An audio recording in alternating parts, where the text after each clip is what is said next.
Welcome to Facts TV News, where everything is true. Mother charged for infant's fire death skips court. The St. James Parish Court was left puzzled on Tuesday when Christiana Johnson, the woman charged with manslaughter following the death of her two infants in May 19, 2021, house fire, failed to appear as scheduled. Johnson, who is represented by attorney at law Martin Thomas, had previously appeared in court on April 27 in relation to the death of her two sons, 3-year-old Aiden Flowers and 1-year-old Christopher Flowers. But when the matter was called up before Parish Judge Kingston Grant on Tuesday, Johnson was no-show despite her name being called by the court officer several times. "Your client is not here yet? Have you spoken to your client?" the judge asked Thomas. "I am surprised that she's not here. I have not seen her since she was offered bail, and I was looking at the file for her number, and I did not have that number. But I have her father's number, and I am not getting through," Thomas replied. But while the matter was ultimately put off to June 9 at Thomas' request, Grant did not issue a bench warrant for Johnson's detention, as the accused woman's bail bond was not on the file. The court was informed that Johnson had been on station bail. If the bail bond is added to the case file, by the next hearing date, the court will then be empowered to issue a bench warrant for her arrest if she is absent. Gentlemen of Kingston tackles negative stereotype of Jamaican men. A group of dapperly dressed men confidently strolled through sections of Halfway Tree last Friday afternoon in a flash mob that drew stares and admiration from passerbys. The suit-wearing men stopped briefly at several locations during the short trek and interacted with the curious onlookers.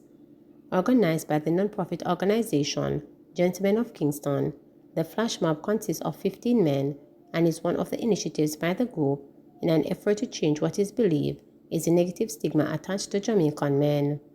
The men first gathered at Statement Pieces in Lane Plaza, where they changed into suits before a prayer session to hit the road. They carpooled to Tropical Plaza, where they marched down Constant Spring Road into Halfway Tree Square, switching sides of the road on 3 occasions. Gentlemen of Kingston Director of Administration, Kavon Walker, believes the group's objective was achieved, although the flash mob only lasted for approximately 30 minutes. "We believe that as men, it is important for us to retake this space and reshape the narrative about the Jamaican man. We realize that in the Jamaican space, for a man, there is a negative stigma attached to him.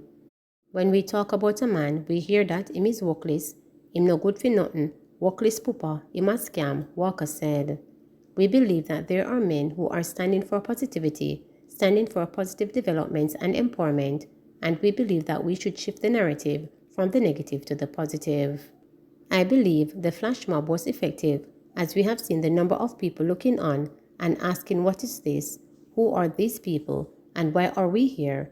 And so this is the start of a fruitful conversation about what the Gentlemen of Kingston is, what we intend to do, what when to do, and how we will use these initiatives to take back the men of Jamaica," he continued. According to Davia Williams, who is responsible for marketing and social media, Gentlemen of Kingston also want to change the appearance of what Jamaican men are defined by, which is the reason for the requirement of the suit during the flash mob. "The narrative that we also want to change is how we appear as men and how we project as men in society. So we have started this initiative to change the narrative, to shift the focus a little bit to the positive side of men and the building men of Jamaica," Williams said.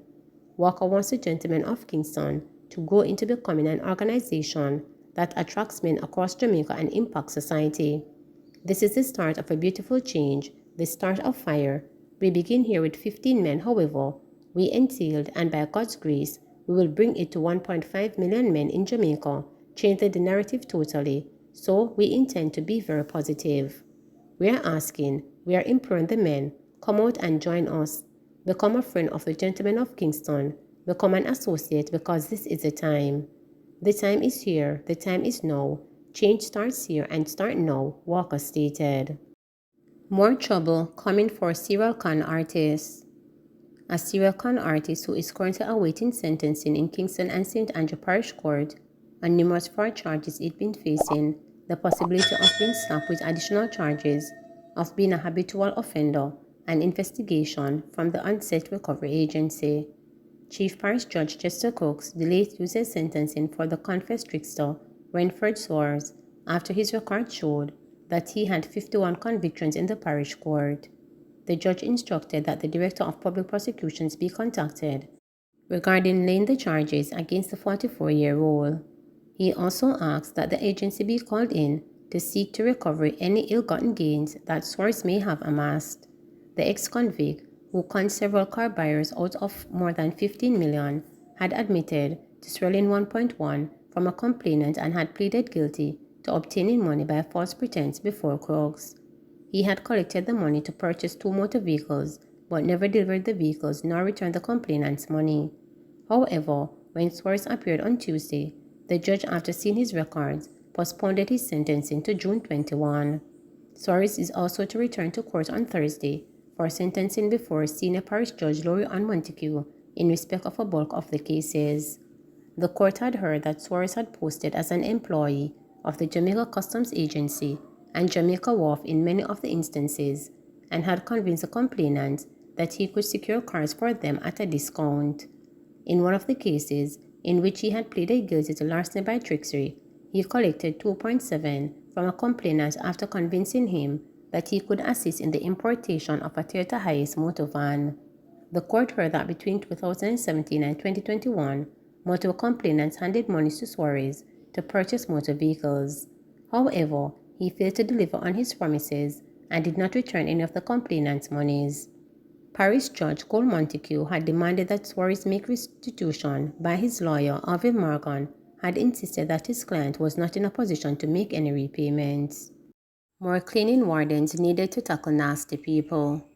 Renil Abrahams, Enforcement Officer and Public Health Cleaning Warden at the National Solid Waste Management Authority NSWMA, is calling for employment of additional manpower to tackle wide-scale illegal dumping and littering across the island. From my perspective, I believe we could do well with some more officers. We need to take a deeper look into the policing of dumping and littering. Some people think it is a joke. They commit the offense repetitively, and they want to hide away from officers, Abrams told reporters on Monday during the MBM Waste Management Limited observation of National Solid Waste Day. Abrams added, "They run away from us sometimes because they know that what they're doing is wrong.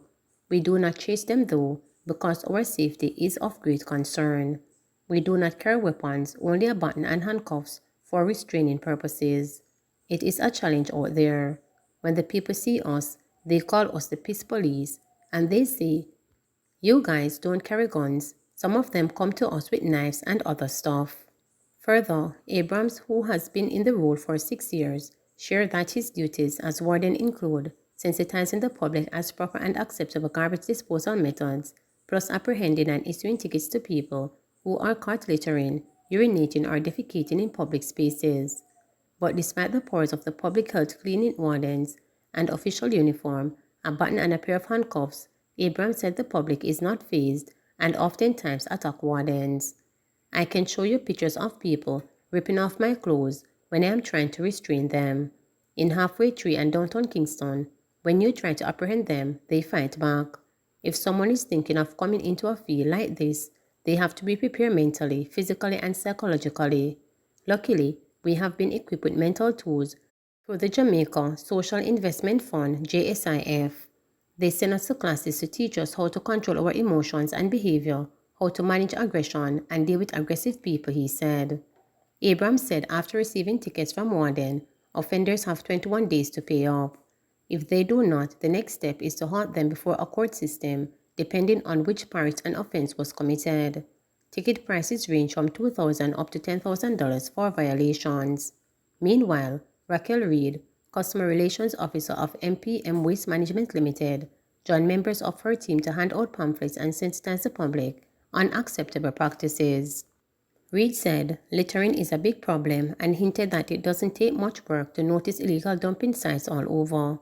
People just come out and throw garbage on the road. Sometimes if the truck doesn't come in time, they take the garbage and throw it various places. We encourage people to containerize their waste until the truck comes. There is no excuse for littering. We might be a little late, but we will be there. Continue to bag it, bin it, and we will collect it," she said. Excited to participate in Monday's activity, which ran from morning to mid-afternoon, was Dr. Milton Clark, Systems Operation and Environmental Management of the Jamaica Social Investment Fund. Clark pointed out that the JSIF has partnered with the NSWMA for more than 10 years on 2 projects. The 2 projects are the World Bank-funded Inner City Basic Services for the Poor and the Integrated Community Development Project. JSIF has also programmed for training and employing environmental wardens to help clean the streets on a regular basis. Under that, we have implemented several solid waste projects across 30 communities across Jamaica, including providing support to the NSWMA with garbage compactors containers to improve their efficiency in collection of waste from the communities. We have placed more than 4,000 bins across these 30 communities. These communities include Denham Town, Tivoli Gardens, Rosetown, Majestic Gardens, Macfield Park, Wilton Garden in Kingston and St. Andrew. In St. Catherine, bins were placed in Central Village, Toss Meadows. In St. James, these bins can be found in Anchovy, Salt Spring, Granville Retirement, and Barrytown. JSIF also funded the placement of bins, Treadlight, and Canaan Heights in Clarendon. Please remember to subscribe, like, share, and click the notification bell for daily updates.